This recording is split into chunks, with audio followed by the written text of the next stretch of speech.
Discuss this question में दिया हुआ है जीएनपी एक्सीड्स एनएनपी बाय, तो जीएनपी हमें एमपीएफसी कुछ नहीं दे रखा एंड एनएनपी, इन दोनों के बीच में कितना डिफरेंस है। एक्सीड्स का मतलब इन दोनों के बीच में कितना डिफरेंस है। तो मुझे दिख रहा है ये एन और एन में तो कोई डिफरेंस नहीं है, नेशनल और नेशनल है, एंड प्रोडक्ट में भी कोई डिफरेंस नहीं है। जो सारा डिफरेंस आ रहा है वो किस में आ रहा है सर, तो वो हमारा आ रहा है, सारा डिफरेंस जो है यहाँ पर इनकी प्रॉपर फॉर्म में लिखते हैं, ग्रॉस नेशनल प्रोडक्ट है इधर जीएनपी, एंड इधर है नेट नेशनल प्रोडक्ट। इन दोनों के बीच में हमसे क्या पूछा गया है कि सर इन दोनों के बीच में डिफरेंस बता दीजिए, डिफरेंस क्या है दोनों के बीच में।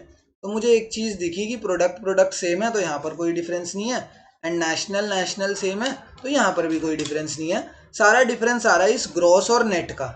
तो ग्रॉस और नेट के बीच में अगर मुझे पता होगा ना, ग्रॉस और नेट के बीच का जो लिंकिंग पॉइंट होता है तो वो होता है डेप्रीसिएशन। तो इन दोनों टर्म्स के बीच में जो डिफरेंस बन के आ रहा है ना वो है डेप्रीसिएशन। अगर मैं नेट वैल्यू में डेप्रीसिएशन को ऐड कर दूं तो ग्रॉस निकल के आता है, एंड अगर ग्रॉस वैल्यू में डेप्रीसिएशन को माइनस कर दूं तो नेट निकल के आता है। क्योंकि सिंपल सी बात यह है कि ग्रॉस के अंदर डेप्रीसिएशन की वैल्यू क्या होती है, depreciation is included, depreciation included होती है इसमें। ठीक है, तो अगर हमें ग्रॉस से नेट पे जाना है तो इसमें से डेप्रीसिएशन को माइनस कर देंगे, एंड इसमें डेप्रीसिएशन इंक्लूडेड होती है, इसलिए नेट से अगर ग्रॉस पे जाना है तो डेप्रीसिएशन को ऐड कर देंगे, क्योंकि हमें उसको उसके अंदर घुसाना है, उसके अंदर इंक्लूड करना है। तो अभी उस बात को तो छोड़ो, तो हमें पता लग गया कि ग्रॉस और नेट के बीच में क्या है, डेप्रीसिएशन का डिफरेंस है। तो ये कितना एक्सीड करता है ग्रॉस और नेट एक दूसरे से, डेप्रीसिएशन का जितनी भी वैल्यू होगी उतना एक्सीड करेगा। तो यहाँ पर कहीं भी डेप्रीसिएशन नहीं मेंशन्ड है, देखो इन तीनों ऑप्शंस में डेप्रीसिएशन मेंशन्ड नहीं है, but option number 4 will be the correct answer, क्योंकि the difference between gross and net is the value of depreciation. ये तो इन्होंने और आसान कर दिया हमारा आंसर। और कैसे कर दिया आसान, ध्यान से देखो, हमने क्या कहा था कि इन दोनों टर्म्स के बीच में क्या क्या चीज डिफरेंस या क्या इनके बीच में लिंकिंग पॉइंट है, तो डेप्रीसिएशन था।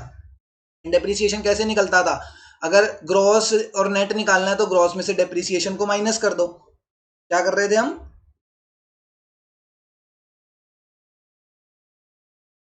क्या बोल रहा था मैं जब से, कि मैं कह रहा था अगर ग्रॉस वैल्यू दे रखी है तो उसमें से अगर मैं डेप्रीसिएशन को माइनस कर दूंगा तो मेरा क्या निकल के आ जाएगा, नेट वैल्यू निकल के आ जाएगा। अब मैं क्या करता हूँ, नेट को यहाँ ले जाता हूँ एंड ये माइनस डेप्रीसिएशन को इस साइड आरएचएस साइड पे ले जाता हूँ। तो मुझे पता चला कि ग्रॉस माइनस अगर मैं नेट वैल्यू करूंगा तो मेरा डेप्रीसिएशन ही निकल के आएगा। अगर मुझे डेप्रीसिएशन की वैल्यू क्वेश्चन में नहीं दे रखी है, वो निकालनी है, तो मैं क्या करूंगा, ग्रॉस माइनस नेट कर दूंगा तो डेप्रीसिएशन की वैल्यू निकल के आ जाएगी। एंड इन्होंने यहाँ पर यही दे दिया, difference between gross and net is the value of depreciation and that's what exceeds GNP over NNP. Therefore option number 4 is the correct answer here. क्योंकि ये वैल्यू, सिंपल बात समझना कि ये जो difference between gross and net की जो value है वो डेप्रीसिएशन ही होता है। एंड यहाँ पर भी इन दोनों के ये पूछा रहा था कि ये इससे कितना एक्सीड करता है, तो हमें पता है कि ये इससे कितना एक्सीड करता होगा, जितनी भी वैल्यू ऑफ डेप्रीसिएशन होगी उतना एक्सीड करता होगा।